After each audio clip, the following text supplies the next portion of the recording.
Serat Ktuvot Daf Nun Gimel, on commence le Drat Hashem au Daf Nun Bet Amud Bet à 3 lignes d'en bas. La Gemara raconte ici sur Rav Papa Yasakre livré Be'Abasura. Rav Papa donc est allé marier son fils chez Abasura, qui était en fait le père de la fille. Donc Rav Papa allait marier son fils le Khatan avec la fille de Abasura, qui était d'ailleurs par hasard son beau-père à lui-même. Donc il allait marier en fait la sœur de sa femme avec son fils. Ce qui n'est pas un problème selon la halakha. Azil le mirtav la ktuvata. Donc il est allé Rav Papa pour écrire la ktuva en face de Abasura. Donc en fait ici Abasura allait s'engager. Quelle est la somme, qu'est-ce qu'il va donner à sa fille pour le mariage? Shama Yehuda bar Merimar. Yehuda bar Merimar a entendu cela, que Rav Papa allait en fait à la rencontre de Abasura. Nafakata Itrazile. Il est sorti, il est venu, et il s'est montré à Rav Papa pour venir un peu le rencontrer, lui parler. Kima tous les pitra, quand ils sont arrivés à l'entrée de Abasura, Avakamif terminé. Yehuda bar Merimar allait se séparer et partir. Il demandait à Rav Papa de le laisser partir. Amar leni ulmar ba'adai. Rav Papa, au contraire, il a dit non, rentre avec moi chez Abasura. Chazia de l'avani chale. Rav Papa a vu que Yehuda bar Merimar n'était pas content de l'idée de rentrer chez Abasura. Amar le maïdater, il a dit pourquoi tu n'es pas content de rentrer? Mishum de Amar le Shmuel et Rav Yehuda. Est-ce que c'est parce que Shmuel a dit à Rav Yehuda, Shinena, c'est un élève très fin, Lo teve bavura chasanta. Ne sois jamais parmi ceux qui font passer un héritage, un fil mibra bisha le brataba, même d'un fils mauvais à un fils bon. Un homme a 2 enfants, un garçon mauvais, un garçon bien, il veut faire passer tout l'héritage au bon garçon, il ne faut pas le faire. De le dia maïzar anafik mine, car tu ne sais pas quelle est la descendance qui va sortir de chacun des deux, donc laisse tel quel, moitié-moitié, ne te mêle pas dans les héritages. Et Kalvachomer de faire passer l'héritage d'un fils à une fille. Et donc ici, quand maintenant Yehuda va rentrer pour mettre de la pression sur Abasura à s'engager au mariage de sa fille une grande somme, c'est en fait une manière de faire passer l'héritage du fils à la fille. Alors, c'est pour ça que certainement tu ne veux pas rentrer avec moi chez Abasura. Il lui dit non, Ainami takante de Rabbanani. Ça aussi c'est une takana de Chachamim. D'Amar Rabbi Yochanan, Mishum Rabbi Shimon ben Yochai. C'est une takana de Chachamim que Rabbi Yochanan a dit au nom de Rabbi Shimon ben Yochai qu'un homme doit tâcher à s'engager, à donner à sa fille une grande somme, une somme importante, de manière à ce qu'il puisse ce que les gens veulent se marier avec elle, ce qu'il arrive à la marier. Amar lui a dit, Yehuda Merimar a dit à Rav Papa, Anemi le midate. Un homme qu'il donne de lui-même à sa fille ce qu'il veut, c'est bien. C'est une chose. La souille nami, mais mettre de la pression sur lui pour qu'il ajoute, ça non. Amarle, Rav Papa lui a dit, Atumika minalach, est-ce que je t'ai demandé de oulve acier, de rentrer et de lui mettre de la pression? Oulve lot acier kamina. Je t'ai dit de rentrer en te taisant, sans rien lui dire. Amarle, il a répondu, Yehuda à Rav Papa, ma laïdidi ainu acier. Si je rentre, même si je rentre en me taisant, ça s'appelle mettre de la pression. Arpeye ve'oul. Rav Papa a forcé Yehuda Merimar à rentrer. Effectivement, donc il est rentré chez Abasura quand il s'est engagé donc dans la Ktuva, la somme qu'il va donner. Ishtik veyativ. Yehuda Merimar s'est dit au moins je vais me taire, je vais pas me mêler du tout dans la Ktuva. Donc il se taisait, il regardait, il était assis sans rien dire. Savaraou mirta khatach. Le père de la Kala, Abasura, croyait que Yehuda Merimar se tait parce qu'il est énervé, il n'est pas content de la petite somme qui s'est engagée. Donc, Katvel Chol Maïde Avale, il a décidé de donner à sa fille tout ce qu'il avait. L'Esof a marlé, et quand il a vu qu'il continuait à se taire, il lui a dit, Ashtanami le Mishta Emar, est-ce que encore tu continues à ne pas parler? Chaye Demar, je jure sur ta vie, sur la vie de mon maître, donc sur votre vie de Yehuda Merimar, Loshevike midele nafshai. J'ai rien laissé pour moi-même. Amarle, et là il a ouvert la bouche Yehuda Merimar. Il lui a dit enfin, Imina il dit, si c'est à moi que tu me demandes personnellement, Afilu Ainam Idekat Vatonichali. Même ce que tu as écrit, ça me convient pas. Au contraire, j'ai jamais demandé que tu lui donnes tellement. Et même ce que tu lui as écrit, ça me convient pas. Amar lui a dit, ah, bon, si c'est comme ça, je t'ai mal compris. Ashtanam Adarbi. Alors, j'ai qu'à changer d'avis maintenant. Amar lui a dit, non, ça déjà non. Shavienaf Sheikh Hadarana, Loke Amina. Faire de toi quelqu'un qui change d'avis de ses engagements, qui s'engage et qui revient en arrière, ça, j'ai pas dit. Donc, tu t'es engagé, tu donnes. Bamine, Rav Yemar Savam et Rav Nachman. Rav Yemar a demandé à Rav Nachman, Machak Tuvata le Baala, une femme qui a vendu à son propre mari sa Ktuva. Donc elle lui a dit, écoute, donne-moi un peu d'argent et la Ktuva est annulée. Tu me dois plus rien en cas de divorce, en cas de mort. Il n'y a plus de Ktuva, tu l'achètes, achète la Ktuva pour une certaine somme, petite somme, parce que bon, aujourd'hui la Ktuva c'est un engagement au cas où, donc ça vaut pas toute la somme aujourd'hui tant qu'ils sont mariés, mais donne-moi une petite somme, que j'ai un peu d'argent de poche, et voilà que je t'ai vendu la Ktuva. Maintenant, ce qui s'est passé, c'est que la femme elle est morte, ensuite le mari il est mort aussi, et les garçons de la femme veulent récupérer ce qu'elle a amené au mariage, ce qu'on appelle Ktuvat Benin Dichin, la Ktuva qui est donnée aux garçons. Et là la question se pose, mais est-ce que maintenant qu'elle a vendu la Ktuva, Yesh la Ktuva Benin Dichin, est-ce qu'elle mérite cette Ktuva des garçons, ou non, c'est perdu puisqu'elle a vendu sa Ktuva à son mari, donc ça aussi c'est vendu, c'est perdu. Amar et Rava lui a dit, pourquoi tu poses la question dans le cas où elle a vendu la Ktuva? Betiba elach, mochelet. Pose la question dans le cas où la femme, elle était mochelet au mari complètement la Ktuva. Elle le dit, ça y est, je suis mochelet sur toute la Ktuva. Tu me dois plus rien gratuitement. Et ici aussi, on devrait se poser la question, est-ce qu'elle a perdu la Ktuva des garçons? Amar lui a dit, non. Ashta mochelet kamibayali. Même dans le cas où elle a vendu, je me pose la question de dire que peut-être qu'elle a perdu la Ktuva des garçons. Malgré qu'on aurait pu dire Zouzé Ansoua, elle est pauvre, elle a dû vendre parce qu'elle avait besoin d'argent. Et donc, de Amina, j'aurais dit Keman Deka Mahula, c'est comme si on l'avait frappé, Mea Ukle Beukla. 100 coups, c'est comme si on lui avait donné 100 coups avec un petit certain poids qui fait mal avec les coups. Et donc, c'est comme si on lui avait donné 100 coups qui font mal. Et donc, sous le problème, la pression, elle a dû vendre sa Ktuva, mais elle n'est pas entière du tout avec ça. Et donc, ce qu'elle a vendu, c'est ce qu'elle elle-même aurait reçu. Mais la Ktuva de ses garçons, ça, elle n'a pas vendu.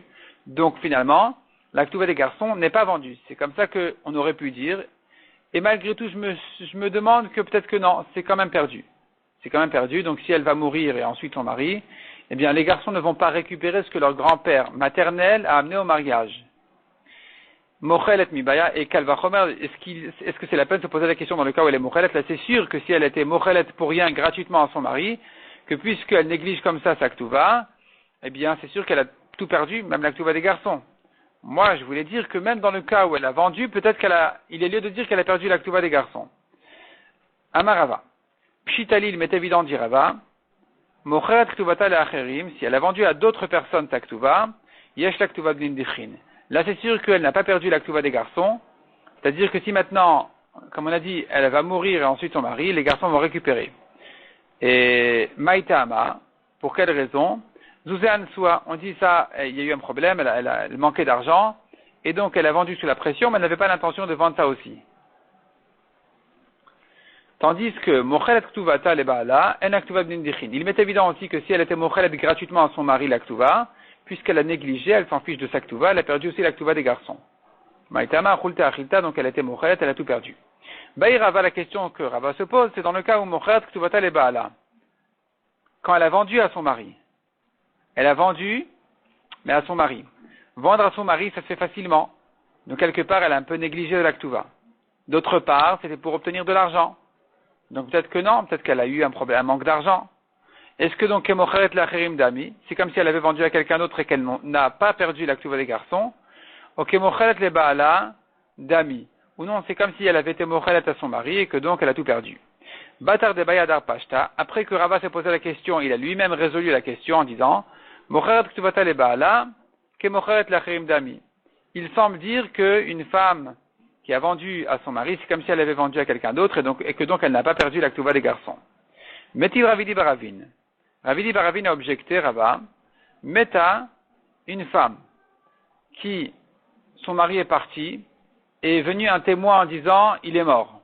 La femme s'est remariée et voici que malheureusement ou bien heureusement son premier mari revient.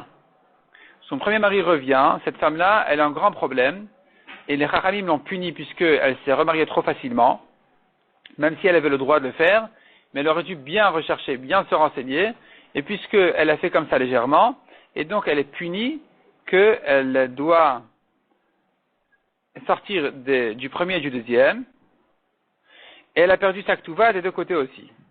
Non seulement de son vivant, mais même si elle est morte, ses enfants ne vont pas l'hériter. Donc, Meta, si elle est morte, en yoroshin shelze, ven yoroshin shelze, yoroshin ktuvata. Ni les héritiers de l'un, ni les héritiers de l'autre ne vont hériter sa ktuva. Ve'avinanba, on a demandé sur cette Mishnah, ktuvata me'avita, que fait ici sa ktuva puisqu'elle est morte? Elle n'a pas reçu de ktuva. Une femme morte ne reçoit pas de ktuva. C'est une femme dont le mari est mort qui prend la ktuva. Il s'agit ici de la ktuva des garçons. Donc elle est morte et le mari ensuite il est mort. Et voilà que les garçons ils veulent récupérer ce que le grand-père maternel a amené au mariage. Et là on dit non, ils ont tout perdu. Ve'amai, pourquoi tu dis qu'ils ont perdu? Si tu tiens que dans un cas de force majeure, de pression, elle manque d'argent, tu dis bon, elle n'a pas perdu la ktuva des garçons. Ici aussi, tu devrais dire, elle n'a pas perdu la ktuva des garçons. Ici, tu devrais dire, c'est vrai que c'est pas l'argent qu'il a forcé c'est pas l'argent qu'il a forcé à vendre sa ktuva, mais c'est son besoin de se remarier qu'il a mis dans une situation comme ça difficile, où finalement elle s'est retrouvée à se remarier sans trop rechercher, sans trop se renseigner, sans assez même, et que donc finalement bêtement elle s'est retrouvée comme ça, mais ici c'est un peu aussi une pression, comme de l'argent. Donc elle ne devrait pas perdre la ktuva des garçons, et pourtant elle a perdu. Si elle a perdu, pourquoi tu dis qu'elle ne l'a pas perdu dans le cas où elle a vendu sa ktuva? Tu dis non, là elle n'a pas perdu parce qu'elle avait besoin d'argent. Quelle est la différence entre ce cas-là et l'autre? Quelle est la différence entre le cas où elle a vendu sa ktuva, où là tu me dis sous la pression de l'argent, elle n'a pas perdu la ktuva des garçons, et le cas où elle s'est remariée, où là tu dis elle a eu perdu la ktuva des garçons, tu dis pas c'était sous la pression de se remarier.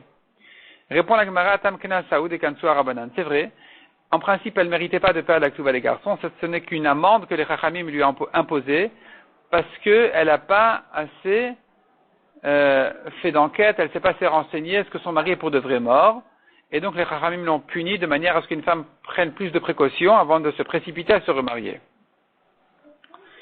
Yativ Ravin Bar Chanina Kamed Rav Chizda, Ve'yativ Eka Amar Mishmed Rabbi Elazar. Ravin était assis devant Rav Chizda et a dit au nom de Rabbi Elazar, Mochelet Ktuvata le Baala, une femme qui était mochelet à son mari sa ktuva, donc elle lui a pardonné elle lui a annulé la ktuva gratuitement.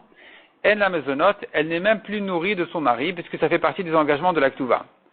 Amarle lui a dit, il lave des keamrat libishme de gavraraba, si ce n'est que tu m'as dit cette halakha au nom d'un homme, d'un talmid chacham, j'aurais dit, ava amin alach, je t'aurais dit, meshivra tachatova, celui qui est méchant avec quelqu'un qui était gentil avec lui, lotamushra mi beto, le mal ne va pas quitter sa maison. Et ici c'est pareil. Elle lui a été mochelet aktuva, et lui en échange, il la nourrit pas. En fait, c'est pas lui-même, c'est que quand il est mort, ses héritiers ne vont pas la nourrir parce qu'elle a été mochelet sur l'aktuva. Et ici, en fait, ils sont méchants avec celle qui était gentille avec eux, puisqu'elle leur a pardonné l'aktuva, elle a été mochelet l'aktuva, donc ils n'ont pas de ktuva donné. Et en échange, ils lui font perdre même ses maisonnotes, sa nourriture. Donc c'est être méchant avec quelqu'un de gentil, c'est pas bien. Mais puisque tu l'as ramené au nom d'un homme important, alors on va accepter cette halakha. Yativ Rav Nachman ve'Ula ve'Avimi bar Rav Papi. La Gemara raconte encore que Rav Nachman, Ula et Avimi étaient assis. Ve'Yativ Rav Chia barami Gabayou et Rav Chia étaient assis parmi eux. Ata ou Gavra deshriva Rusato. Est arrivé un homme dont sa femme est morte, alors avant le mariage. C'était sa femme après les Kiddushin, avant le mariage. Et voici qu'elle est morte. Amrilei lui ont dit, Zil Kvar, va l'enterrer. Oh, hav la ktuvata, ou bien tu lui rends sa ktuva. Amar Léou, il leur a dit, Rav Chia. Rav Chia leur a dit, comment vous lui dites d'enterrer sa femme après les Kiddushin, avant le mariage? C'est pas comme ça l'halakha. Tanina j'ai appris, Ishto Arusa, sa femme avant le mariage après les Kiddushin, lo onen, si elle est morte, il n'est pas onen pour elle, il n'y a pas d'halachot de onen, velo mitamela, si le Kohen il n'a pas le droit de se rendre tamé pour l'enterrer, vechenhi de même elle, le onenet velo mitamalo, elle ne devient pas onenet dans le cas où son mari est mort, elle n'a pas besoin non plus de se rendre tamé, elle a le droit, mais elle n'a pas besoin de se rendre tamé pour l'enterrer. Metaino yorsha, si elle est morte, il ne l'hérite pas, il n'hérite pas tout ce que elle a amené pour le mariage. Methu gova ktuvata. Si lui est mort, elle reçoit sa ktuva. Tama de methu, ce n'est que dans le cas où lui est mort qu'elle prend sa ktuva. Hametahi, mais dans le cas où elle est morte, en aktuva. Il n'y a pas d'engagement de ktuva dans le cas où elle est morte. Donc pourquoi vous dites de l'enterrer? Il n'y a pas besoin de l'enterrer. Il n'y a pas, ça fait partie des engagements de la ktuva. Ici, il n'y a pas lieu de lui dire d'enterrer sa femme avant le mariage, après les kiddushin, puisque ces engagements ne commencent qu'à partir du mariage. Maïtama, et quelle est la raison? Amar Avoshaya she'en ani koreba, parce qu'on ne peut pas appliquer ici l'engagement de la ktuva qui dit Likshetinasi la acher titli ma shekatuv lichi. Quand tu te remaries, tu prends ta ktuva. Or ici, elle ne va pas se remarier, jusqu'à Triatametim, elle est morte, et donc elle ne va pas se remarier, donc elle ne mérite pas de ktuva. Donc l'engagement de ktuva n'a pas lieu à ce moment-là, il n'y a pas lieu de l'enterrer non plus. Le mari n'est pas engagé à payer l'enterrement. Kiata Ravin à Maresh Lakish. Ravin est venu d'Eretz Israël. Il a ramené au nom d'Eretz Lakish, Arusa Shemeta en Aktuva. Une femme Arusa avant le mariage, après les Kiddushin. Si elle est morte, elle ne prend pas sa Ktuva. Donc il n'a pas besoin d'enterrer et il lui donne rien. Ni à elle, ni à elle évidemment, mais même à ses héritiers. Amar ou Abaye, Abaye leur a dit, Zilou Amrile, allez, dites-lui à Ravin qui a ramené cette halakha au nom de Resh Lakish, dites-lui, Shkila Tivuter, Shadia Achizre, ça veut dire, c'est une expression qui veut dire, ton service que tu nous as rendu, on n'en a pas besoin, il est jeté sur les orties, tu nous as pas rendu service, ne crois pas qu'on sera reconnaissant au service que tu nous as rendu, sur le service que tu nous as rendu, ça, tu peux le jeter sur les ronces, sur les orties, on n'en a pas besoin de ce que tu viens nous ramener. Ravosha nous a déjà expliqué l'ishmate sa halacha à Bavel, comme ce qu'on vient de voir, que l'engagement de la ktuva ne commence qu'à partir du mariage, et d'ailleurs, c'est que du vivant de la femme, comme on l'a dit, c'est quand tu vas te remarier, pas à partir du mariage, c'est que quand la femme est vivante. Parce que si elle est morte, il n'a pas besoin de l'enterrer à cette étape-là avant le mariage, puisque l'engagement de la base de la ktuva qui commence avant le mariage n'est que quand elle vient se remarier. Or ici, c'est pas le cas puisqu'elle est morte, donc il n'y a pas d'engagement ici sur la base de la ktuva, qui sont donc l'enterrement comme le mané ou les 212. On a vu encore dans la Mishnah que parmi les engagements de la ktuva, il y a un engagement qui dit que les filles que j'aurai de toi, dit le mari à sa femme, elles seront nourries sur l'héritage jusqu'à un certain âge. Jusqu'à quand? Alors, Bnan Nukvan, on a vu dans la Mishnah, on a tourné la page, on a la deuxième ligne. Bnan Nukvan di Havian Lechimina, les filles que tu auras de moi, etc., vechule. Rav Tani Adetil Kechan et Gouvrin. Rav enseigne dans la Mishnah, jusqu'à ce qu'elles se marient, elles peuvent être nourries. Velevi Tani Adeti Bagran, selon les vues, jusqu'à ce qu'elles deviennent adultes à 12 ans et demi. Les Rav demandent à Gemara, selon Rav qui a dit jusqu'à ce qu'elle se marie, Afalgav de Bagar, même si elle est déjà adulte, si elle se marie à 20 ans, elle doit être nourrie jusqu'à l'âge de 20 ans. Velevi Afalgav de Insiv. Et Lévi, est-ce qu'il la nourrit même si elle s'est mariée, puisqu'il dit jusqu'à l'âge de 12 ans et demi, si elle s'est mariée avant, on va continuer à la nourrir, c'est pas possible. Et là répond la Gemara. Bagar velo Insiv, si elle a 12 ans et demi, elle ne s'est pas mariée, c'est fini, elle est plus nourrie. Insiv velo Bagar, ou bien elle s'est mariée, elle est avant l'âge de 12 ans et demi, découle al malopligé, tout le monde n'est pas en marloquet dessus, tout le monde est bien d'accord qu'elle n'est plus nourrie. Qui pligé be'aroussa velo Bagar, la marloquet n'est que dans le cas où elle a reçu des kiddushin sans passer l'âge de 12 ans et demi, est-ce qu'elle continue à être nourrie ou pas?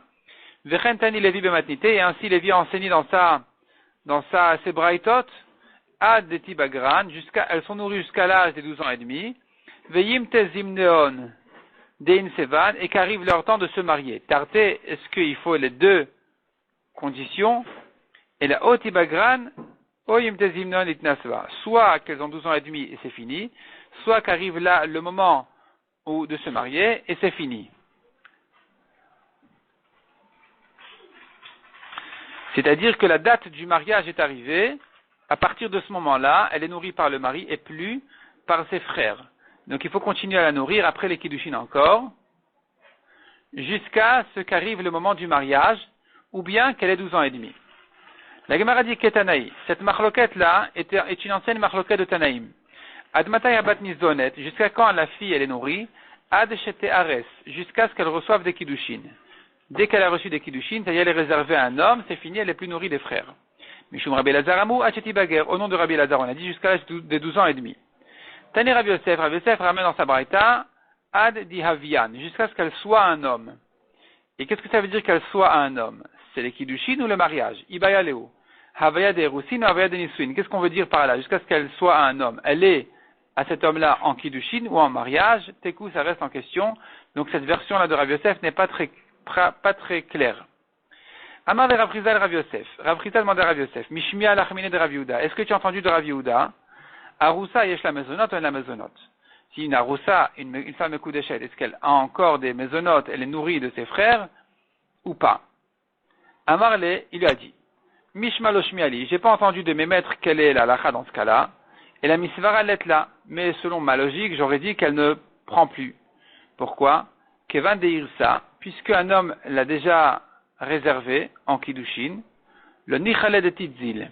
Certainement, il ne sera pas content de la voir toquer aux portes pour se nourrir, et donc, elle n'a pas besoin d'être nourrie des frères. De toute façon, le mari va s'occuper d'elle. Il ne va pas la laisser comme ça se rabaisser. Amar lui a dit, Imashma lo shmi alar, si tu n'as pas entendu quelle est la lacha, misvara, selon la logique, j'aurais dit le contraire de ce que tu dis. J'aurais dit itla, au contraire, elle doit être nourrie des frères, puisque le mari ne connaît pas encore vraiment sa femme, il n'est pas encore certain que ça va marcher, le shad izuzebirti, il ne va pas jeter son argent pour rien, et donc il ne va pas s'occuper de la nourrir, il va la laisser comme ça, donc c'est les frères qui doivent s'occuper d'elle. Vika d'Amret, deuxième version, qui retourne complètement les svarot, Amar lui a dit, Mishma lo shmi ali. Donc Rav Yosef a répondu à Rav Chizda, je n'ai pas entendu quelle est la lacha, misvara itla. Mais j'aurais dit selon ma svara, j'aurais dit selon ma logique, elle mérite des frères qui vont de l'okim le begava, puisque le mari ne la connaît pas, lo shad izuze birdi. Donc certainement il ne va pas jeter son argent pour rien, et donc il faut que les frères la nourrissent. C'est-à-dire la svara de Rav Chizda selon la première version, et la svara de Rav Yosef selon la deuxième. Amarle, et dans ce cas-là, selon cette version-là, c'est Rav Chizda qui a retourné la svara en disant, au contraire, Imash maloshmi alar, si tu n'as pas entendu, misvara l'est là. J'aurais dit de la svara qu'elle ne prend pas des frères, kevan de irsa, le nichale de tizil, puisque il l'a fiancé, il l'a réservé, enfin pas fiancé, il l'a réservé en kiddushin, il ne va pas la laisser comme ça se rabaisser à toquer aux portes, et donc certainement le mari va s'occuper d'elle, donc elle n'a plus besoin de prendre des frères. Siman des Gavré. La Gemara maintenant ramène plusieurs halachot qui vont arriver. Elle nous donne d'abord le siman des hommes. Des hommes, ça veut dire qu'ils sont les chachamim, les amoraim, qui ont cité ces halachot. Le siman, il est sak zaraf. Sak zaraf. Shin et kouf, c'est Rav Sheshet et Resh Lakish. Et zaraf, c'est Rabbi Elazar, Rava et Rav Papa. Et les sujets sont Me'ana, Vivama, Shnia, Arusa, Ve'ansa. Donc on va rentrer maintenant dans la halachot les unes après les autres, qui ont été ici résumées dans le petit siman. Baomine me Rav Sheshet. La première question qui s'est posée à Rav Sheshet, qui est le shin du siman. Memeenet, qui est le miana du siman. Memeenet est une femme, une fille petite, qui était mariée par sa mère ou ses frères. C'est un mariage midé rabanan. Elle peut refuser le mari et s'en aller. Et c'est ce qu'elle a fait. Donc son père est mort. Elle s'est mariée par ses frères ou sa mère.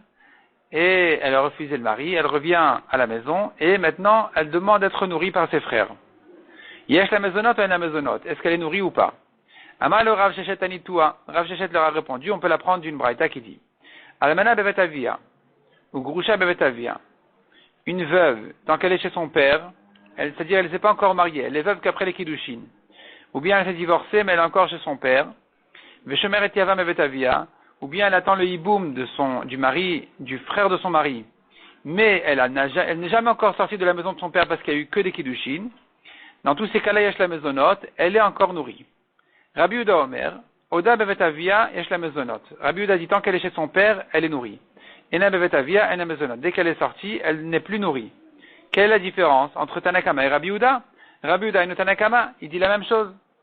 Et là, répond la Gemara, mais Menetika Benayu. La différence entre eux, c'est dans le cas où elle a refusé son mari. C'est-à-dire, elle était mariée, elle a refusé le revenu. Et Tanakama Savar Itla, selon Tanakama, elle a des maisonnotes, elle est nourrie des frères, puisqu'elle est, voici, qu'elle est chez son père. De Rabbi Yehuda Savar Letla. Rabbi Yehuda dit, tant qu'elle est chez son père, elle est nourrie. Dès qu'elle est sortie de chez son père, elle est plus nourrie. Sous-entendu, même si elle est revenue ensuite et qu'elle a tout annulé, rétroactivement, le mariage est annulé et tout, parce que elle a le droit, c'est un mariage des Rabanan, une petite, et toute la lacha du Mioun, où elle refuse, eh bien, malgré tout, selon Rabbi Yehuda, c'est terminé, elle a perdu ses maisonnotes. Donc voici une marloquette sur cette question-là. Est-ce que la Memaenet, la fille qui a refusé son mari, est-ce qu'elle mérite les maisonnotes ou pas? Bayresh Lakish, encore une question.